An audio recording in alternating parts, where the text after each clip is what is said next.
Kerajaan Selaparang, yang dahulu berpusat di wilayah Selaparang, sering dieja Seleparang, yang saat ini dikenal sebagai Desa Selaparang, Kecamatan Suela, Kabupaten Lombok Timur, adalah salah satu kerajaan bersejarah di Pulau Lombok.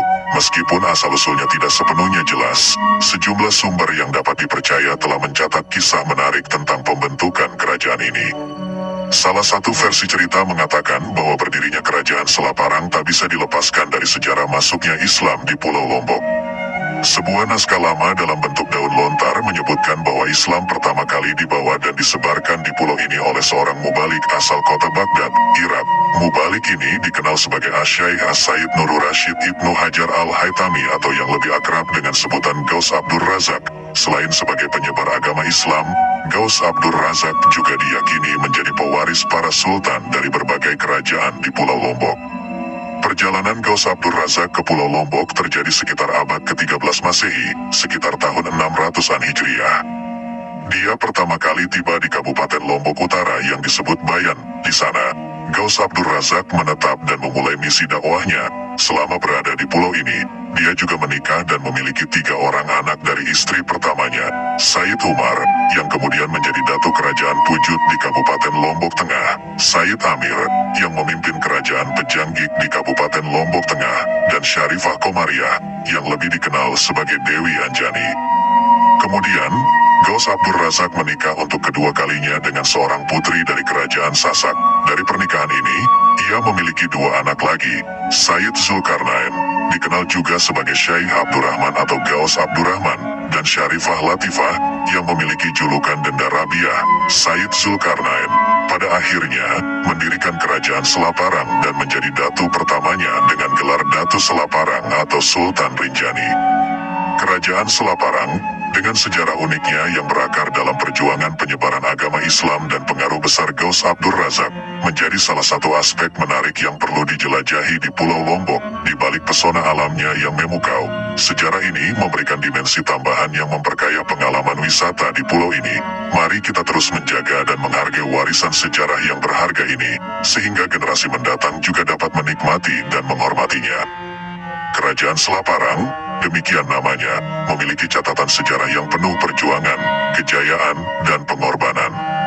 Pada awalnya, Kerajaan Selaparang memiliki laskar laut yang hebat, yang mampu mengusir Belanda yang berusaha memasuki wilayahnya pada tahun-tahun 1667 sampai tahun 1668 Masehi. Meski begitu, mereka harus merelakan Pulau Sumbawa jatuh ke tangan Belanda sebelum terjadinya pertempuran laut. Perjuangan Kerajaan Selaparang juga tidak hanya melawan Belanda. Mereka pernah menghadapi 2 pertempuran sengit melawan Kerajaan Gel-Gel dari Bali pada tahun 1616 dan 1624 Masehi, yang keduanya berhasil mereka menangkan. Bukan hanya kemenangan, tetapi mereka juga berhasil menawan sejumlah besar tentara Gel-Gel. Setelah pertempuran sengit tersebut, Kerajaan Selaparang mengambil langkah baru dengan memusatkan perhatian pada sektor agraris. Pusat pemerintahan kerajaan dipindahkan ke dataran perbukitan di Desa Selaparang, yang menawarkan panorama Selat Alas yang indah dengan latar belakang Pulau Sumbawa dari utara hingga selatan. Pemindahan ini memungkinkan mereka untuk lebih efektif mengawasi pergerakan mencurigakan di lautan. Di wilayah baru ini, Kerajaan Selaparang juga memiliki sawah bertingkat-tingkat hingga ke hutan lemor yang menyediakan sumber mata air yang melimpah. Keputusan ini membawa kemajuan pesat, dan kerajaan ini dapat memperluas wilayah kekuasaannya hingga ke Sumbawa Barat. Seorang raja muda, Sri Dadlanata, dilantik dengan gelar Dewa Meraja di Sumbawa Barat pada tahun 1630, karena daerah ini masih masuk dalam wilayah kekuasaan Kerajaan Selaparang. Kemudian, pada tanggal 30 November tahun 1648, putra mahkota Selaparang, Pangeran Pemayaman dengan gelar Pemban Aji Komala, dilantik menjadi Sultan Selaparang yang memerintah seluruh wilayah Pulau Lombok dan Sumbawa. Meskipun Selaparang tampak kuat dalam menghadapi ancaman dari tetangganya, Kerajaan Gel-Gel, sebuah ancaman baru tiba-tiba muncul dari arah barat. Sejak awal abad ke-15, gelombang imigran petani liar dari Karangasem, Pulau Bali, datang secara berangsur-angsur mendirikan koloni di kawasan yang sekarang kita kenal sebagai Kota Mataram. Dengan waktu, entitas ini tumbuh menjadi sebuah kerajaan kecil, dikenal sebagai Kerajaan Pagutan dan Pagesangan yang berdiri sekitar tahun 1622 Masehi.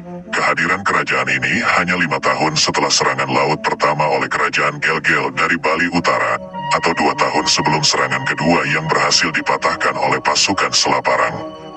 Namun, ancaman yang sesungguhnya, yang selalu mengintai dengan tiba-tiba, adalah kehadiran kekuatan asing, yakni Belanda.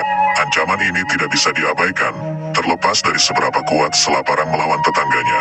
Dalam mengantisipasi potensi ancaman dari barat, hanya sebuah pasukan kecil di bawah pimpinan Patingelaga Denek Wirabangsa yang ditempatkan sebagai benteng pertahanan. Namun, ketika Selaparang sedang berupaya menghadapi ancaman dari kerajaan Gel-Gel dan kerajaan Mataram Karangasem di barat, sebuah peristiwa yang mengejutkan terjadi. Salah satu tokoh penting di istana Selaparang, Arya Banjargetas, entah bagaimana berselisih paham dengan Raja Selaparang mengenai batas wilayah Selaparang dan Pejanggik. Arya Banjargetas dan pengikutnya akhirnya memutuskan untuk meninggalkan Selaparang dan bergabung dengan ekspedisi militer kerajaan Mataram Karangasem Bali yang telah mendarat di Lombok Barat. Dengan kecerdikan taktisnya, Arya Banjargetas dan pasukan Mataram Karangasem berhasil menyusun rencana untuk menyerang Selaparang bersama-sama. Hasilnya, kerajaan Selaparang akhirnya tunduk di bawah tekanan gabungan pasukan ini, dan peristiwa ini terjadi sekitar tahun 1672 Masehi. Setelah penaklukan Selaparang, kerajaan Karangasem mendominasi wilayah Pulau Lombok bagian barat, sementara beberapa wilayah di bagian timur dan tengah jatuh di bawah pemerintahan Arya Banjargetas. Meskipun Selaparang pernah menjadi kekuatan besar dalam peta kerajaan Islam di Lombok, silsilah raja-raja yang memerintahnya selalu dihiasi dengan misteri yang memukau.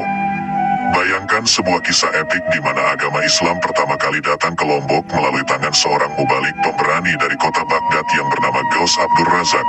Tak hanya seorang penyebar agama, Ghaus Abdur Razak juga diyakini memiliki ikatan kuat dengan para sultan di kerajaan-kerajaan Lombok. Dalam perjalanan yang menakjubkan ini, Ghaus Abdur Razak menikahi seorang putri anggun dari kerajaan Sasak, dan dari pernikahan ini lahir 2 anak, Said Zulkarnain, yang juga dikenal sebagai Syekh Abdurrahman, dan seorang putri cantik bernama Syarifah Latifah, yang memiliki julukan Denda Rabiah. Namun, Said Zulkarnain adalah yang menonjol dalam cerita ini. Dia adalah orang yang membawa cahaya Islam ke Lombok, mendirikan kerajaan Selaparang, dan menjadi raja pertama dengan gelar Datu Selaparang atau Sultan Rinjani. Namun, perjalanan kerajaan ini tak berhenti di sana. Di bawah pemerintahan Prabu Rangkesari, Selaparang mencapai masa keemasannya dan memimpin seluruh Lombok. Mereka bukan hanya pusat penyebaran agama Islam, tapi juga dikenal sebagai kekuatan yang tak terbantahkan di darat maupun laut. Bahkan, pasukan laut mereka 2 kali memukul mundur serangan kerajaan Gel-Gel dari Bali, pada tahun 1616 dan 1624 Masehi. Ketika Prabu Rangkesari memindahkan ibu kota Selaparang ke dataran perbukitan di desa Selaparang, mereka mendapatkan kendali lebih besar atas gerakan di laut. Ini membuka jalan menuju perkembangan yang pesat, hingga Selaparang menguasai wilayah hingga Sumbawa Barat. Tahun 1630, Sri Dadlanata naik tahta dengan gelar Dewa Meraja di Sumbawa Barat, yang saat itu adalah bagian dari wilayah kekuasaan Selaparang. Pemban Aji Komala mengambil alih sebagai Raja dan Sultan Selaparang pada tahun 1648, memerintah dengan gelar Pangeran Pemayaman dan mengendalikan seluruh wilayah Pulau Lombok dan Sumbawa.